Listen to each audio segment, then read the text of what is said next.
اور ارشاد فرمایا رسول اللہ صلی اللہ علیہ وسلم نے کہ ایک عالم دین کی آبد پر فضیلت ایسے ہی ہے جس طرح 14ویں رات کے چاند کو دوسرے ستاروں پر فضیلت حاصل ہے۔ اللہ کے نبی صلی اللہ علیہ وسلم نے ارشاد فرمایا کہ جو شخص علم سیکھنے کے لیے گھر سے نکلتا ہے، اللہ تعالیٰ اس کے لیے جنت کا راستہ آسان بنا لیتا ہے، اور نورانی فرشتے اس طالب علم کی رضا کے لیے اس کے پاؤں کے نیچے، اس کے قدموں کے نیچے اپنا نورانی پر بچھاتے ہیں، اور آسمانوں اور زمین کی ساری مخلوق حتیٰ کہ پانی کے اندر مچھلیاں اور بلوں کے اندر چیونٹیوں بھی اس کے لیے مغفرت کی دعائیں کرتی ہیں۔ سبحان اللہ۔ اور ارشاد فرمایا رسول اللہ صلی اللہ علیہ وسلم نے کہ ایک عالم دین کی آبد پر فضیلت ایسے ہی ہے جس طرح 14ویں رات کے چاند کو دوسرے ستاروں پر فضیلت حاصل ہے۔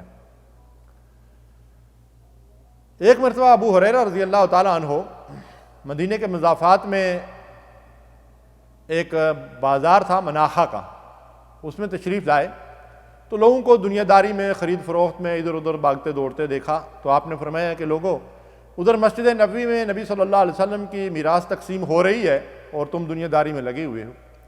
لوگ دوڑتے ہوئے مسجد میں گئے اور وہاں جا کر دیکھا کہ لوگ مختلف حلقے بنا کر اس میں درس و تدریس کے اندر مصروف ہیں۔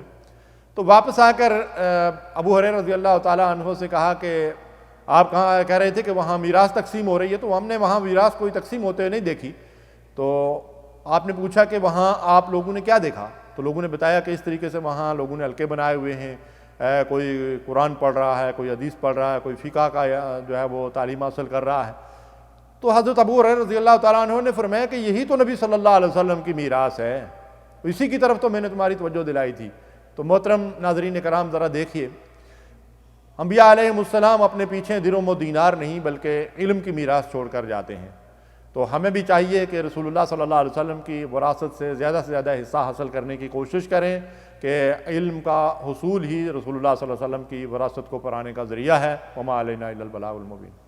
اللہم صلی علی سیدنا محمد وعلی آلہ